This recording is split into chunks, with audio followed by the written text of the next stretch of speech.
Do you ever have so much to say that you don't really know where to start? That's kind of where I am today. There's so much to say, there's so much to talk about that I don't really even know where to start. So maybe we should just start at the beginning. What do you think, Jared? Start at the beginning? Yeah, let's just start at the beginning. Okay. And it always helps if you do turn your microphone on. Hey, I am your host, Professor Paul Markle, and welcome to Student of the Gun Radio. And thank you for joining us. We appreciate it. We hope that you guys, here in the new year, it's freaking March already. Is that crazy? I know, I own a calendar, but still, I can't believe that we've progressed into the third month of this year already.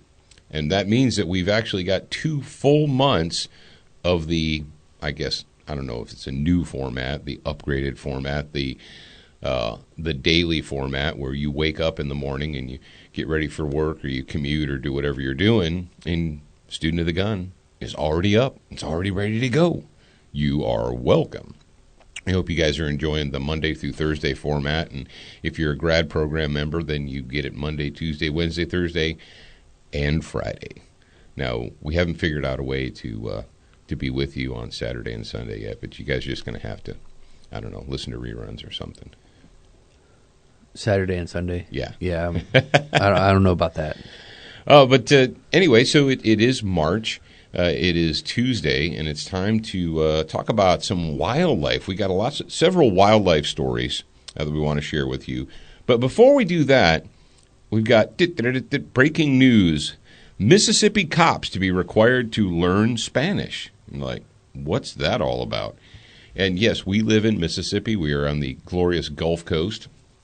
And when stuff happens here, if we see silliness, we certainly call out silliness and tyranny, slave state tactics, vagination. If it's in another state, we're going to call it out. Well, it's in our home state, and we're going to call it out right here. And the story came to us yesterday from rightwingnews.com, but the reporting news agencies, let me see, BizPac Review, doesn't matter.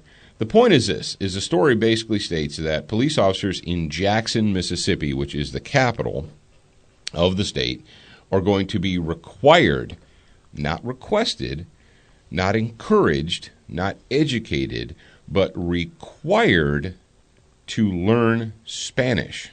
They're going to be required to sit through Spanish language courses. Now, I know all of you reasonable people out there, you've already got your reasonable hats on. And all of you cops that are in Texas and out west in the People's Republic of California, Arizona, Nevada, whatever, you're already telling me, like, hey, we have to, and blah, blah, blah, and blah, blah, blah. Like, oh, whoa. Have to or are encouraged to? Mandatory?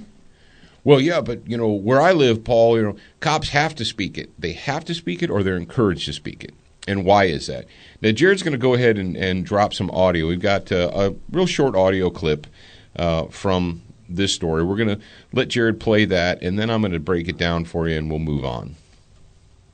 Police officers in Jackson, Mississippi are now required to learn Spanish. The cops must attend at least 4 language classes every year, and each one is just 2 hours long. A 2-hour course will definitely not get them there, but it is a step in the right direction. Jackson Police Chief Lee Vance says the new program isn't meant to get anyone fluent, just enough for them to learn basic commands out on the streets. The Spanish class is being funded by a local nonprofit and is part of a pre-scheduled in-service training where officers also learn topics like constitutional law. If a cop refuses to learn Spanish, they're subject to the disciplinary process, according to Vance. None of the cops in the class wanted to talk on camera, but some critics say Hispanics and Latinos that can't speak English should learn it, instead of police being told to learn Spanish. It is a disincentive for immigrants to learn English when we fully accommodate their every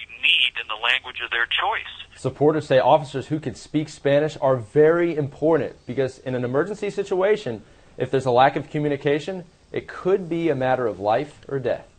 In Jackson, Mississippi, Kyle Rothenberg, Fox News. All right, let's go ahead and call this what it is. Oh, it's Fox News Latino. That's what it was. Oh, that was a story from Fox News Latino. Here's the deal. whether you're like, well, here's Paul, the reality is. No, the reality is that we're wimps and cowards. Well, how does it make us cowards? Hey, folks, look in your family history. Look in your ancestral background. How many of you have ancestors who came to the United States of America not from England, who didn't come from England or Scotland or Ireland, but came from other places like Germany or Italy or France or South America? I don't care. And you say to yourself, all right, I'll give you an example. Half of my family comes from Germany. So I think all police officers should be mandated to learn to speak German so that they can speak, so they can address my ancestral heritage. You say, well, but Paul, that's stupid because all of your ancestors, your grandmas and grandpas and great-grandmas and great-grandpas, well, they don't speak German. They speak English. Because what? Because they learned how. Oh, that's crazy. Where does it stop, folks? And this is the problem. That is the issue right there. Once you open up the gates, once you make the reasonable request, and you say, well, it's just reasonable because so much of the population speaks Spanish. Why? We like to wrap ourselves in the cloak of diversity and say how America's strength is its diversity, which is crap, by the way. America's strength is not its diversity. America's strength is the fact that it's founded on basic liberty for individuals, but I'm not going to talk about that. Folks, it's ridiculous. And if you're one of those people, you put on your reasonable hat, and you're like, well, I can see that. Well, F you. How about my family comes from Italy, or your family comes from Italy? And I want all police officers to speak Italian, because what if they run into someone who speaks Italian and it's an emergency life or death situation? You know what we've got down here on the Gulf Coast, Jared? What do we got? Who runs the shrimp and boats?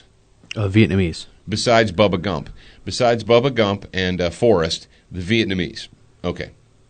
So shouldn't we, if we were being logical, then the Biloxi Police Department should require every one of their officers to learn to speak Vietnamese.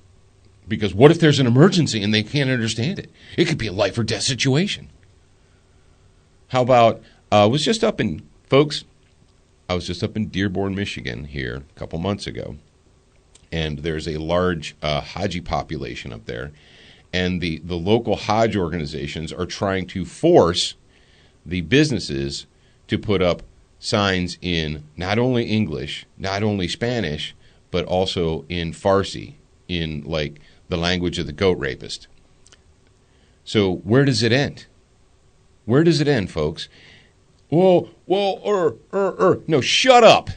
Shut up, reasonable people. I want to put on my reasonable hat, and I want to say how reasonable it is. It's not reasonable. It is unreasonable. So if it's okay to force cops to speak Spanish, but not to speak Vietnamese, or not to speak Farsi, or not to speak Tagalog, or not to speak German, blah, blah, blah, where does it end? Portuguese. Maybe they should be taught to speak Portuguese. Maybe they should be taught to speak Latin. Well, that's a dead language, whatever. Folks, take your freaking reasonable hat off and put on your logical hat. And Jared mentioned something. We were talking about this story off air. He's like, well, the 2 hours is not enough. 2 hours every quarter is not enough. I have another question. 2 hours is not enough. They're not going to learn anything. They won't retain it.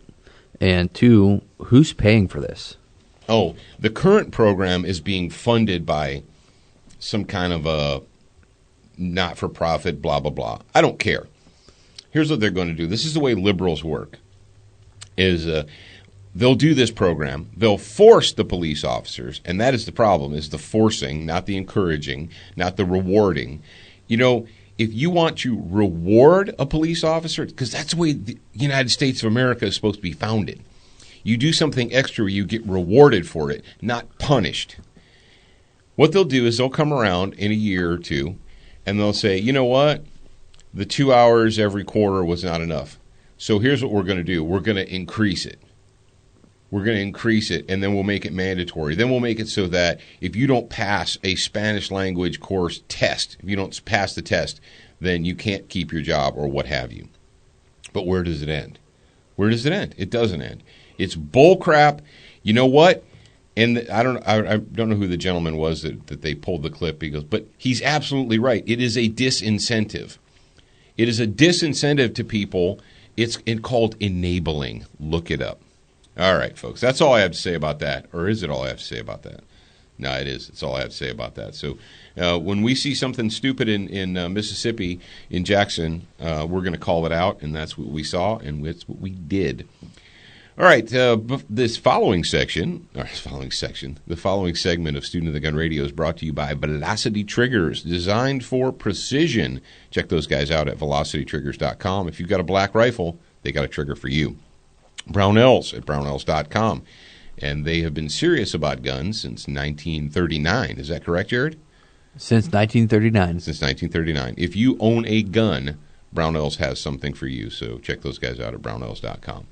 All right, folks, Jared's going to go ahead and set this up with a clip that we should have used previously, and we didn't. Remember the story about the bear lady that got eaten by the bears? Somehow, I don't know how, but this slipped by us. We're not going to let it slip by us this time. I read somewhere that their periods attract bears. The bears can smell the menstruation. Well, that's just great. You hear that, Ed? Bears. Now you're putting the whole station in jeopardy. Now you're putting the whole station in jeopardy.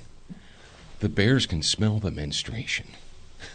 This story comes to us from OutdoorHub.com. I love the title of this story, Jared. It says, Inquisitive Bear Chases Family of Hikers, Ignores Warning Shots. Oh, man, there's so much in this story to talk about. Okay, and the date line is 2/27/15. For Robert Hughes and his family, a routine hiking trip. I like that. A routine hiking trip. Is that like a 3-hour tour? A 3-hour tour. No, okay. A routine hiking trip turned into at the Alaska Kenai National Wildlife Refuge on Sunday took a turn for the worse when they found themselves followed by a bear in the dark. The Bruin was so persistent that it ignored several warning shots from Hughes, instead shadowing the hikers at a distance of 15 to 30 feet all the way back to their car.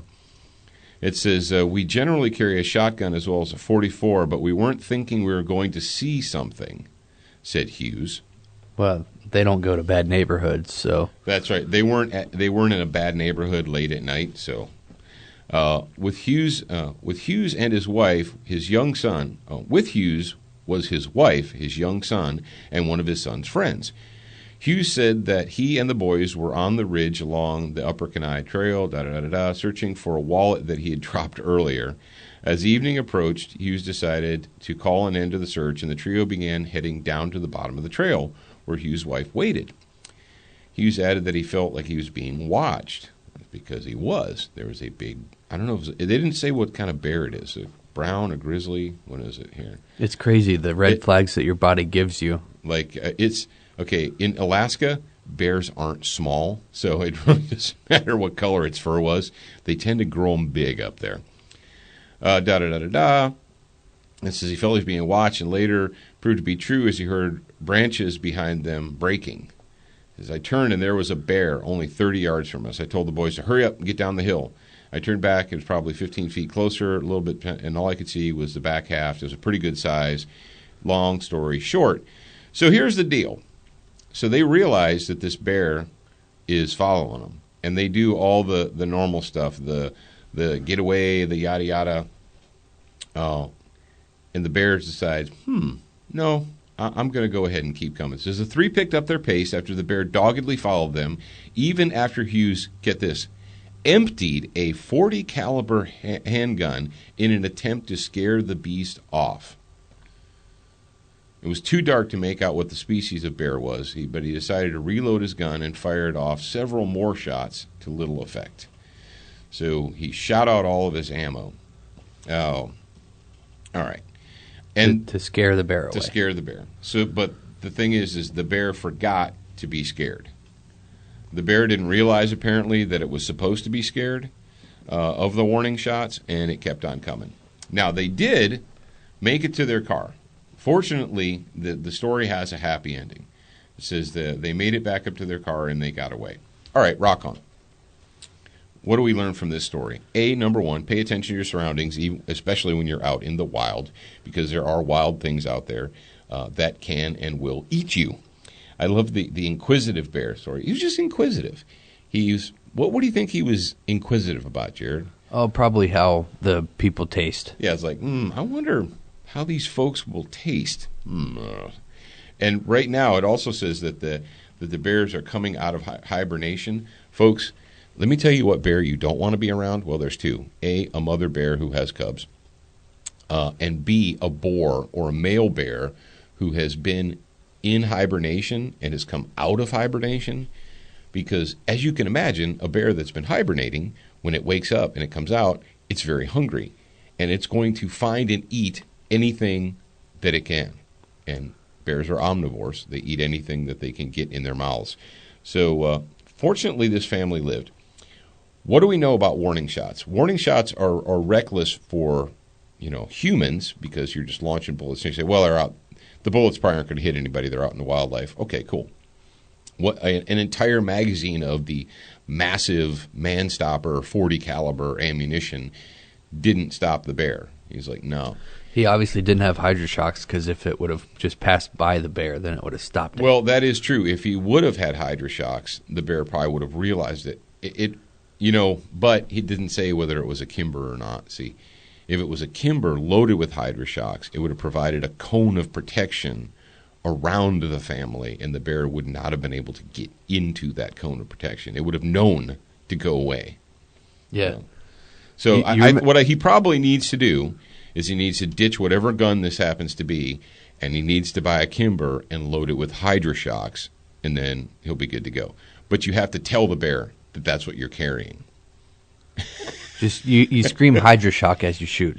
Dominus hydroshock. You have to tell the bear that, hey, I've got a Kimber with hydroshocks. And if you shoot it modified gangster style and throw the bullets at it, it'll work a lot better. I don't think that. I don't think that's all about that. But well, what does that lead us to? Number one, folks, when you go out in the wild, there are wild things that would like to eat you, such as what else? Here we go. Los Angeles Times. This is from NBCLosAngeles.com. You're like, well, Los Angeles, that's a city. There's no animals around there. Well, it says mountain lion killed in Orange County after stalking a family. We seem to have a pattern here. A young mountain lion showed aggressive behavior towards a family while it was hiking. The family was hiking. A mountain lion was killed Sunday afternoon in Orange County after it stalked a mother and her two young children who were hiking. 10 minutes into the family's hike at the Borrego Canyon Trail, the mother heard rustling in some bushes. She saw a male cub 6 feet away and began to move her son. It says then the lion continued towards them, crouched low as if it was going to attack. It was very aggressive, and it wanted my son. He was definitely very aggressive, and he wanted my son. Okay, mountain lions. Yes. That's the thing about cats. I'm not really a cat person, which is totally gay, but I respect cats. When I grew up on a farm, we had cats, and the cats were all outdoor cats though, and we kept them around the barn, and we wanted them to be around the barn because what do cats do? Well, they eat rats and mice, and they keep them out of your feed and corn and what have you. And that's a good thing. Now, a 5-pound cat is a 5-pound cat. A 5-pound dog's a 5-pound dog. A 50-pound dog is, like your lab. 60-pound dog's your big black lab. He's kind of a derp. A 60-pound cat is a killing machine. A 100-pound cat is a killing machine. So if you encounter a 60, 70, 100-pound mountain lion, that thing will definitely mess you up. These folks are actually very lucky that they heard the mountain lion was obviously, it was immature, because a mature mountain lion, generally you don't see or hear them until they are killing you. That's kind of like a cat. They're very good. Well, all right. Well, we got bears, we got mountains, we got lions and tigers and bears. Oh, my. Well, we got another one here. Woman attacked by coyote. What? Another one. This comes to us from WMUR.com. And it says woman dog recovering from coyote attack. And you're like, well, this must have been like out in the wilds of Texas or something, or New Mexico. No, it's actually Greenland, New Hampshire. What? Yeah, New Hampshire. Apparently they have coyotes in New Hampshire. A Greenland woman and her dog are recovering after they were injured in a coyote attack. And this story it's a little bit dated, but it was in the fall. It was November of 2014, so it was a couple of months ago, but it fits in with our wildlife attack people story here. The woman involved Monday morning attack didn't want to be identified. Her 4-year-old dog, Mac, says is wearing a pain patch. It was attacked and fighting off a coyote. The woman and her dog were attacked while they were walking in a field on her property. Not out in the woods, not on a hiking trail, but on her property. Her husband heard screams and drove his truck to separate them from the wild animal. He fired off a couple of shots, not at the coyote because it was near his wife, but he shot off a couple of rounds thinking it would scare off the animal, which is usually the case. And it didn't seem to faze the coyote in this particular case. The coyote eventually backed off, allowing the woman and Mac to reach safety. She and her husband are getting rabies shots, and so on and so forth. So we've got another situation where a wild animal attacked a human and was not scared off by warning shots. And you say, well, Paul, does that mean that warning shots will never work? No, it doesn't mean that warning shots will never work. But don't rely upon warning shots scaring off animals. If the animal decides that it wants to eat you, it's already made that decision, and it's going to commence to eating you. And the loud noises that you make are probably not going to bother it. You're over there, Jared. What do you got going over there, kid? I see you. I see you're working on something. Are you working on additions to this story? Because we want to talk about the religion of peace now. We want to talk about other animals. You want to talk about the religion of peace now? Well, not right now, this second, but yeah. I want to know if you had anything to add to the I know you're reading the other stories about the attacks. So we've got lions and bears and coyotes. Oh, my. Yeah, and we've got, you remember Jim from The Office? This is what he has to say about bears. Bears beats Battlestar Galactica. That's all you need to know. The three B's. Bears, beats, and Battlestar Galactica. Moral of the story is, well, what's the moral of the story? What's the takeaway? Number one. Don't shoot warning shots. Be armed. There you go. Okay, number one, be armed. And if you are armed, then you need to be prepared to shoot the animal. And you're like, well, man, you can't just shoot a bear.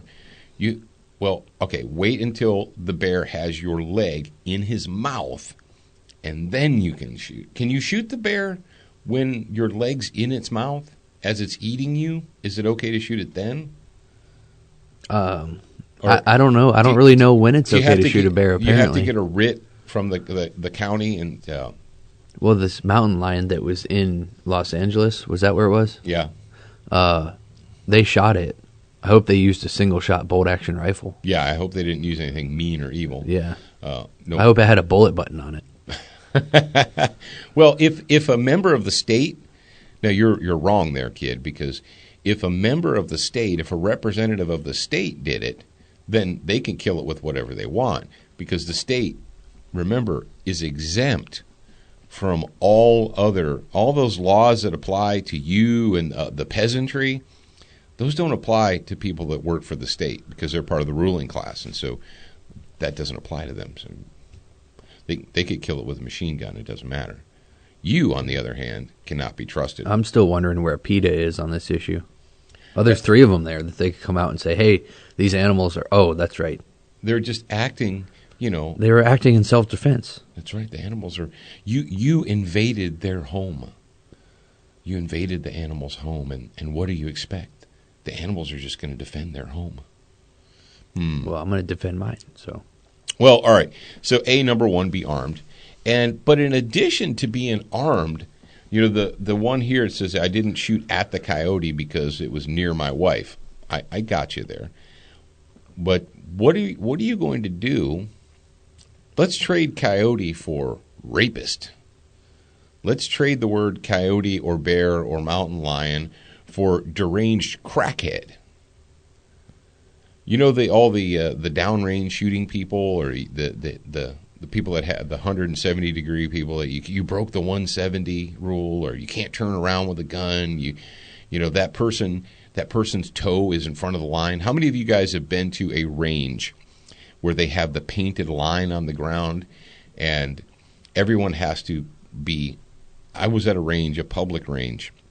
I went there one time to check it out, and I probably won't go back again because it was pretty Mickey Mouse. But nice facility. But the range officer told me, he came up and asked me to, did I tell you this, Jared? He asked me to put my foot so that it was touching the painted line on the sidewalk. Yeah. That way he knew for sure that everyone was online. I was like, dude, what if I have longer arms than the person next to me? Yeah, well, I don't know. You need to break out a measuring tape or something. But they were really concerned that in order to keep everyone online, that you actually had to touch the painted line with your foot. He's obviously never taken any training. So, like real training. Well, that's safe. That's safe that way. And people say, "Oh, that's safe. It's safety. It's about safety. It's our safety." Well, okay, Mr. and Mrs. Gun Carrier, Mr. and Mrs. Concealed Carrier. Do you conceal carry in a world where everything but you is a shoot target? Well, what do you mean, Paul? What do you mean a shoot target? Well, you're concealed carrying. You're out in the world. You've got your gun. Are there things in the world besides you that you don't want to have shot?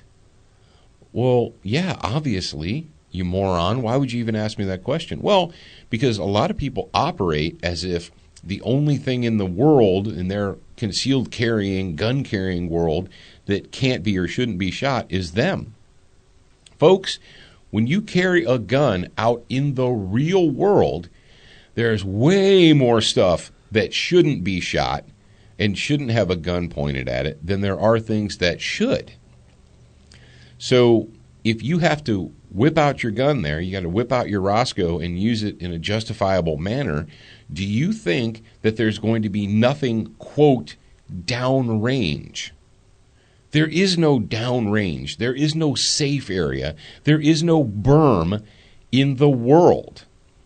The world doesn't have berms and safe areas. You need to have the skill and the ability to know where your rounds are going to go, even though there might be other non-shoot targets, non-shoot innocents around. What are you going to do? Like I said, substitute the word coyote for deranged crackhead with a razor. Well, there's a deranged crackhead with a razor stabbing my son, my wife, my daughter. And I've got my gun in my hand, but he's right there stabbing them, and I can't shoot him.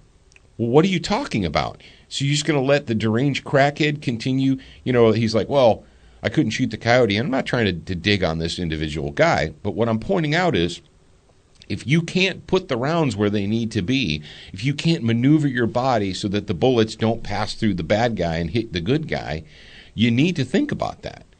Obviously these people are going to survive, but they're going to have scars. Hopefully they don't get rabies. When a coyote chews on your leg or your arms or your hands, you don't just put, Gold Bond medicated cream on it and it's all good tomorrow. It's going to be nasty. So substitute coyote for deranged crackhead with a knife or a box cutter or a razor. You're going to let that person cut and stab and hit your loved one or someone you care about because they're too close to them for you to use your gun?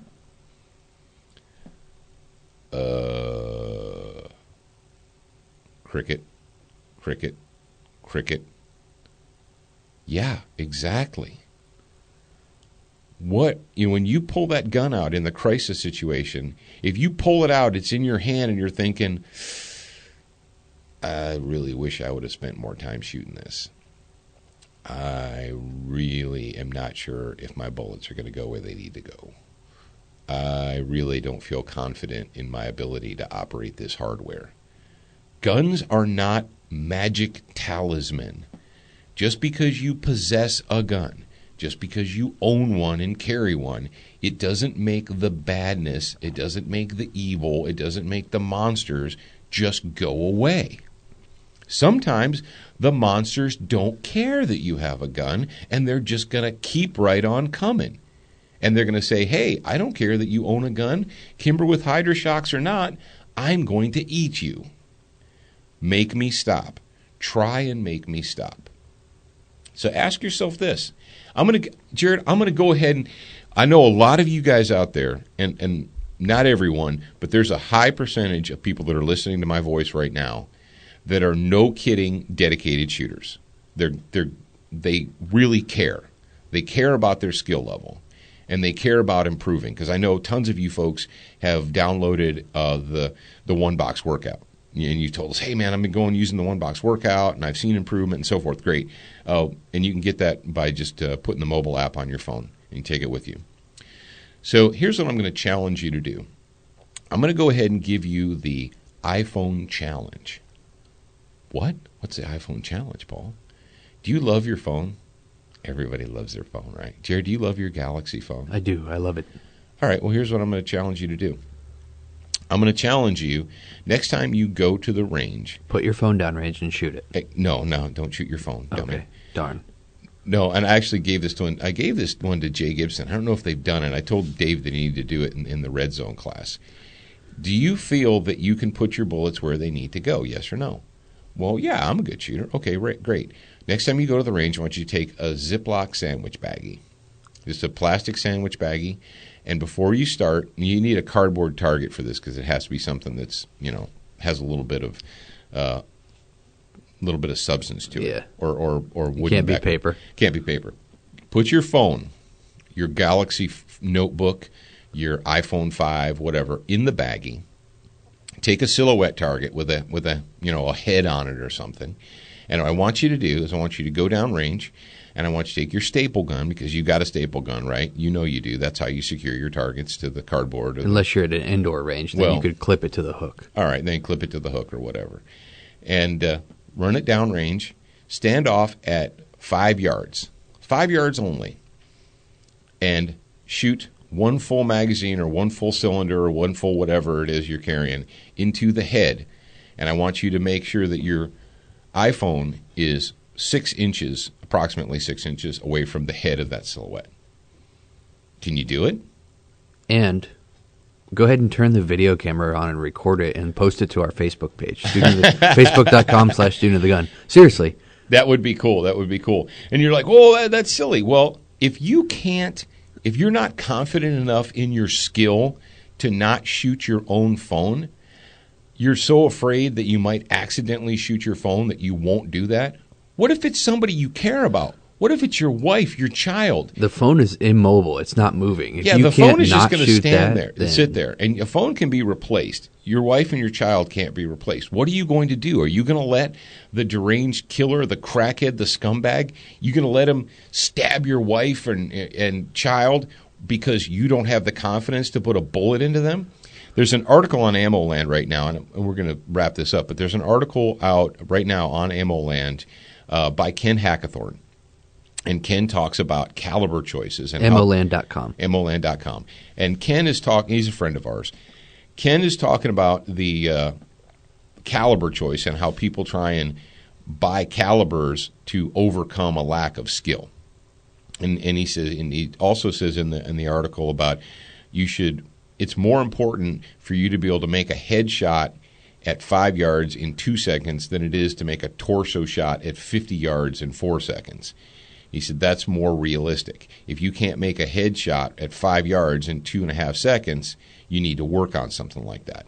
So we're going to kind of dovetail it with that. So take the Pepsi challenge, take the cell phone challenge. And most of you guys out there, if you have skill, you're like, oh, that's boring, no big deal. But do you have the skill to do it? And if you don't, you might want to work on your skill. I'm just saying. So, All right, moving right along, this next segment of Student of the Gun Radio is brought to you live and in color by XS Sights, the fastest sights in any light. Check those guys out at xssights.com. And SWAT Fuel, engineered for precision. No, that's not it. SWAT Fuel, bigger, longer, faster. SWAT Fuel, because. SWAT Fuel. SWAT Fuel. I can't think of anything cool. Yeah. Fuel up. Because it works, or it just works. But anyway. It just works. Yeah. Check those guys out. Special SWATfuel.com. weapons and tactics for the body. Yeah. So, all SWAT right. Fuel. And when you go to SWATfuel.com and you make a purchase, you're going to use the promo code SOTG2014 because you want to save yourself 20%. We know you guys want to save some money, and that is righteous. All right. We have some another example of representatives of the religion of peace and brotherhood. We have Muslim missionaries, and when we have a Muslim missionary story, we like to give them their very own special update theme. Assalamualaikum warahmatullah. Das geht an die Umma des letzten Propheten Muhammad sallallahu alaihi wasallam. Ich bin Allah so dankbar, ein Muslim sein zu dürfen. Das geht an die Umma, wir sind die Umma. Check das aus. Bismillah. Islam ist die Wahrheit. I think the pig noises sounded much more appealing than his voice anyway. So this story comes to us. It was actually shared by shared for us by one of our fans, one of you guys out there in the audience. And the story is dated 28 February 2015 from rightwingnews.com. Horrifying. American blogger's wife left covered in blood next to husband's mutilated body after he was hacked to death by ISIS militants. What now? I don't believe that. You mean the Islamic State of Iraq and Syria, who's are not Islamic and do not represent the Muslim faith? this says in an unfathomable act of inhumanity. How is that in? How is it unfathomable? Do you not know? It's completely fathomable. Well, fathomable. Get out of my head. Of inhumanity. ISIS militants attacked American blogger Dr. Avjit Roy with cleavers, killing him in front of his wife, who is also a blogger. She was sent to the hospital with a deep gash to her head after trying to defend him. The animals responsible for the murder, hey, let's not get mean, claim that they carried it out because Dr. Roy's writings, quote, insulted Islam. Now, I know a lot of people's writings that insult Christianity, but I haven't went out and hacked anybody to death. Well, it's okay. You can insult Christians and Jews and pretty much everyone else in the world because apparently they're not the religion of peace. According to the UK, the Daily Mail.uk.co.mouse, this is a moment of prominent. This is the moment that prominent Bangladeshi American blogger was hacked to death on the streets by Muslim militants. No, that would be Muslim missionaries. After denouncing religious extremism. I'm sorry. The doctor denounced religious extremism, and he was rewarded for his denouncement of religious extremism by being hacked to death by a gang wielding machetes on the street. Dr. Roy, 42, from Atlanta, Georgia, was jumped by a gang of machete-wielding, excuse me, folks, I'm sorry. I'm so excited about this. Machete-wielding assailants in Dhaka, the capital of Bangladesh, leaving his injured wife standing over his bleeding body. He is well known in Bangladesh for his outspoken atheism. An obscure militant group, Ansar blah blah blah, claimed responsibility for the attack in retaliation for his, quote, crime against Islam. No. These aren't Islamic people. Oh, they don't represent Islam. They came out and they said that they killed him with machetes because he insulted Islam, but they're not Islamic. Let me get that right. Let me make sure that I'm down with Jay Johnson and Comrade Barry, that the people, the representatives of the Islamic State of Israel and Syria, the Muslim missionaries killed him with machetes. Jared, do you know how to... Iraq and Syria. Iraq and Syria. I'm sorry. Did you say Israel? Israel.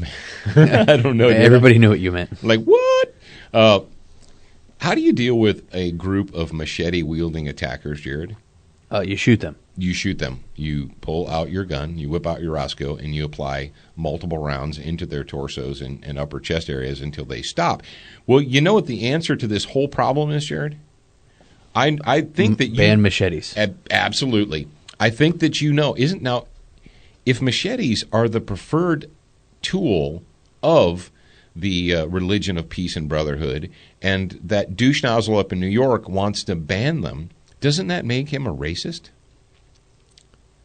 Yeah, I think so. I think that makes him a racist. I think that all you guys up there in New York need to point out how the only people that seem to be prevalently attacking other people with machetes are Muslim missionaries. And if he's trying to ban the possession of the favored tool of the Muslim missionary, well, doesn't that make him a racist? I think it does. Maybe he's Islamophobic. I have a machete slogan. You have a machete? Oh, no. Go ahead. Drop it. Don't look like spaghetti. Ban that machete. You know, spaghetti has red sauce. Stop. Yeah. Stop. Don't look like spaghetti. Please, no, stop saying that. Don't say that. Don't say that. I'm gonna revoke your AAFU membership. Okay. So, Jared, I couldn't think of anything else that rhymed with machete. Oh, geez, Louise, folks. Apparently, some of you guys like the Jared's AAFU reference from yesterday. That'd be the what does AAFU stand for? Jared? American Association of Firearms Users. Yeah, the American Association of Firearms Users, also known as AAFU. And are you going to have like membership cards or? I think we should print some up, dude. We should send those out with our orders. Everybody that orders from the Student of the Gun store, we should give them an AAFU membership card. You know what you're doing? You're talking yourself right into another patch and another T-shirt. Yeah, I think that's so. What you're doing. We got to get Mookie on the line and find out if we can come up with AAFU T-shirts and patches. And oh my Lord, I mean, see how we do? We start things. We maybe we should not do that. Maybe we should back off. All right, number one, what is the takeaway from the story here? Well, beware of missionaries from the religion of peace and brotherhood, because if you offend them, they will kill you. In order to show you how peaceful they are, they will kill you. That makes sense, obviously. And B, be armed. Oh, I can't be armed because I'm in Bangladesh and I'm not allowed. I'm forbidden to be armed. Well, you know what, brother? It sucks to be you. And I guess you should have known better than to insult the religion of peace and brotherhood. Jared, are you prepared for a machete attack? I'm prepared.